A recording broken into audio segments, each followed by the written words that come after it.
Assalamualaikum warahmatullahi wabarakatuh. Apa kabar anak-anak sholih dan sholihah? Semoga semua dalam keadaan sehat walafiat ya.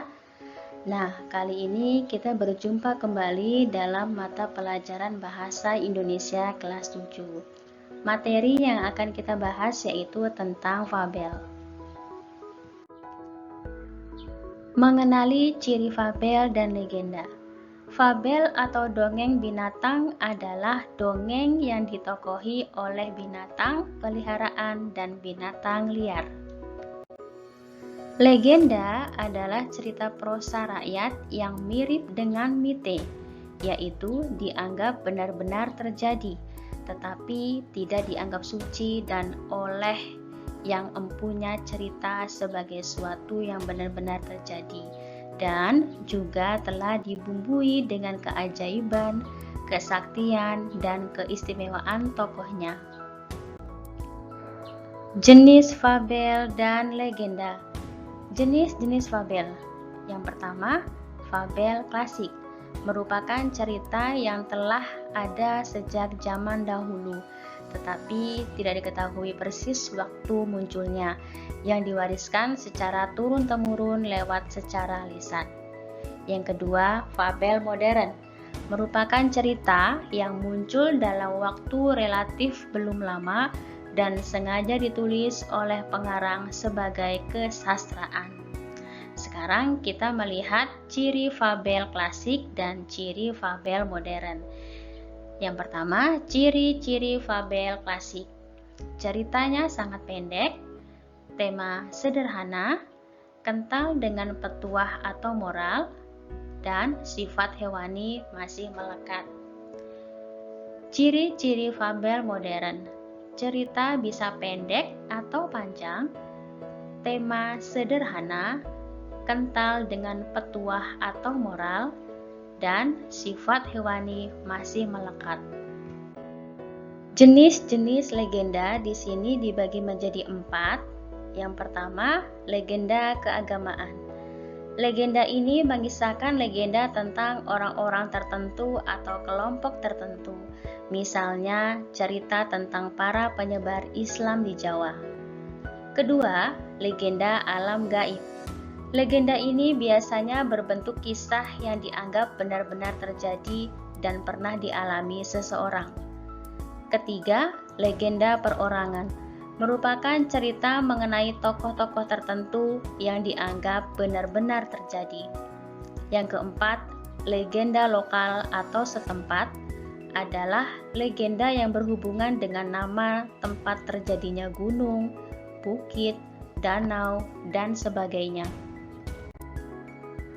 Unsur pembangun cerita, legenda, dan fabel. Unsur intrinsik adalah unsur-unsur yang secara langsung membangun sebuah teks cerita prosa rakyat. Yang akan kita bahas pertama di sini adalah tema. Tema adalah ide pokok sebuah cerita. Tema dalam cerita prosa rakyat seperti cerita legenda dan fabel adalah tema-tema yang berkaitan dengan pendidikan, moral, dan sosial. Yang kedua, alur atau biasa disebut dengan plot, merupakan unsur intrinsik yang penting dalam sebuah cerita prosa rakyat. Alur di sini dibagi menjadi 3 bagian. Yang pertama adalah alur maju, adalah serangkaian peristiwa yang urutannya sesuai dengan waktu kejadian atau waktu bergerak ke depan.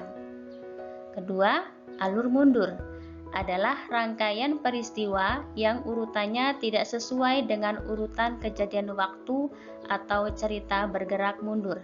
Yang ketiga, alur campuran adalah rangkaian peristiwa yang urutannya merupakan campuran antara alur maju dan alur mundur. Ketiga, penokohan adalah pelukisan gambaran jelas tentang seseorang dalam sebuah cerita. Penokohan berkaitan dengan pelaku dan watak pelaku.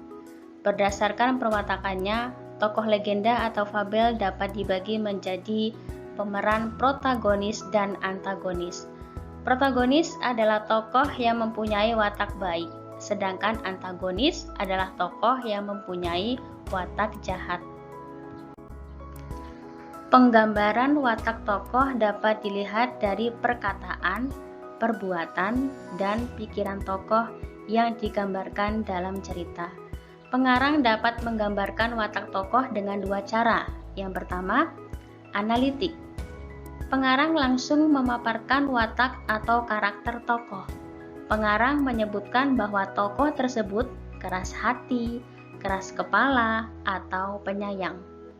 Kedua, dramatik. Penggambaran perwatakan tidak diceritakan langsung, tetapi disampaikan melalui cara berikut. 1. Tingkah laku tokoh terhadap tokoh-tokoh lain. 2. Dialog, berupa dialog tokoh bersangkutan dalam interaksi dengan tokoh-tokoh lain. Keempat, sudut pandang merupakan salah satu unsur yang digolongkan sebagai sarana cerita. Sudut pandang adalah cara atau pandangan yang digunakan pengarang sebagai sarana untuk menyajikan tokoh, tindakan, latar, dan berbagai peristiwa yang membentuk cerita. Pada cerita legenda dan fabel, menyebut tokoh-tokoh dengan sebutan nama atau kata gantinya, seperti ia, dia, dan mereka. Kelima, latar merupakan pijakan dalam teks cerita prosa rakyat. Latar dalam teks cerita prosa rakyat berupa tempat, waktu, dan suasana.